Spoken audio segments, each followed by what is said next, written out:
And now, it's time for another Dice Tower review with Tom Vasel.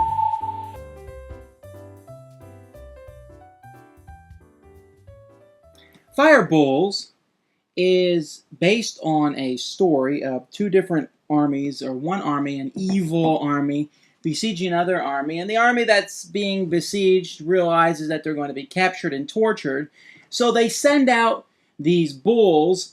They light fire in their tails and paint them with different colors, and they send them out into the enemy. What does it say here? 5,000 or more than 1,000 bulls that they send out, and I'm sure that the animal cruelty folk will be pleased to hear this, but they send them out and they win the war because these bulls go into the enemy, charging in the enemy, crushing the enemy, and the evil general is captured. They come in with and they fight and they win a great victory. And so this game is based on that, Fire Bulls. Basically, it's a card game in which you're trying to collect sets of cards so that you can win different cards in a table that are worth a certain amount of points.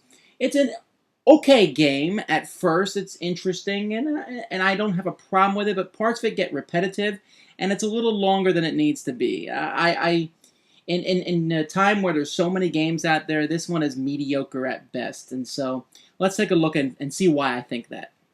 Here's the beginning of the game, and basically you have the enemy army cards, which are put in 3 equal decks at the end of the table here.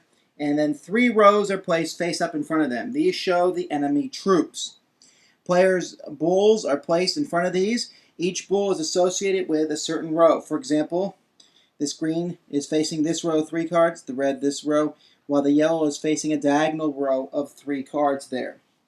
Players are given 3 cards in their hand of fire bulls, and basically each of the bulls is a different color, and there's different symbols to help you differentiate between them. There's also a few cards in the deck which are wild cards. On a player's turn, they can do one of 2 different things. They can draw or they can attack. When they draw, players pick one of the face-up bulls and take it into their hand, which is then replaced with another bull. Or they can draw the top one from the pile.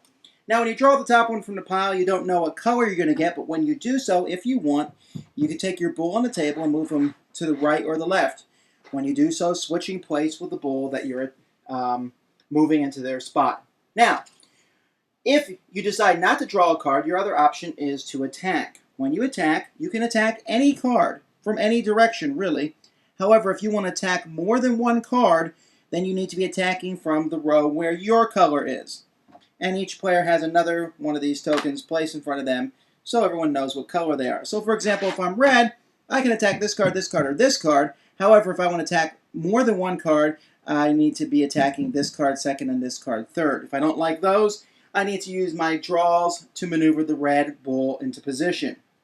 Now, when you attack these cards, you need to play the card necessary to defeat them. For example, this soldier here needs 1 brown bull to defeat him. So I would have to play 1 brown bull to defeat him. This card here requires 1 of anything to defeat him. This gentleman here needs 1 of all 5 colors to defeat him. This guy here needs 2 blues to defeat him. This guy needs 3 of any kind. And this guy needs 5 different bulls, 3 of one kind, 2 of another, or 5 of the same color to defeat him. When you defeat these people, you're going to place them face down in front of you, and each of them is worth a certain amount of victory points. See, this one's worth 1 point. However, at the end of the game, if you have colors of enemy soldiers who also correspond to your color, they're worth an extra point. So when you think about it, these guys here who are 1 of every color are actually worth 7 points rather than 6. A few of the gentlemen also have special benefits. When you kill this guy, you get to draw an extra card. When you draw this guy, everyone else loses a card. Now, I mentioned wilds earlier. You can use a wild when you want to attack with. It's any color. Those are useful, but when you use it, you must give up a card enemy soldier that you've already captured.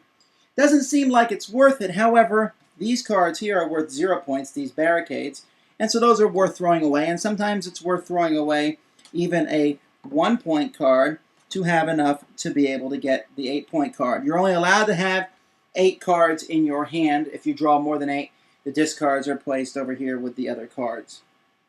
And so the game continues until one of these 3 decks in the back is gone through, and the big bad guy general is destroyed, wherever he may be. He's in here somewhere. And whenever he's destroyed, the game is over. So you can see there's lots of different soldiers. They're mostly 1s, 2s, and 3s, and here he is here. When this gentleman is destroyed, the game is over. And when one of the decks is gone, which takes about 45 minutes or so. Whoever has the most points is then the winner. The pieces of the game, the components are really nice. The artwork of the cards themselves is very well done. Everything fits inside a nice compact box. I don't mind using these little wooden tokens with the flaming bulls on them for player markers. It's pretty simple. A few problems with the game. One, if you kill a card, all the cards are moved up in line. So if you're in those diagonal rows, it's a real pain to kill 3 cards because you're setting it up, and if anyone in any of the 3 rows kills a card, then you're in trouble being in diagonal row. So that's kind of a pain to be in, though. So if you draw a card from the top, you'll move into a better position, but the other player simply has to draw a card from the top, and he moves. And so many times during the course of a game, I see people draw a card. Now I'm in a better position. No, I drew a card. Now I'm in a better position. Well, now I drew a card, so I'm in a better position. Oh, over and over and over again.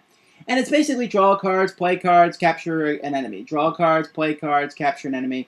Oh, he just got lucky. He drew all 3 cards. When you do that, you get a bonus and can get another card or so. And it just doesn't seem like it's that entertaining. You're just collecting cards, playing them to capture one. It's an okay game, and like I said, if there wasn't other great games out there, I might enjoy this one more, but as it is, it was a way to pass the time, but I don't think I'll be playing it much more. Thanks for joining us today. For more written, audio, and video reviews, as well as the #1 board game podcast, check out the website at www.thedicetower.com. Until then, this is Eric Summerer, and you've been watching The Dice Tower.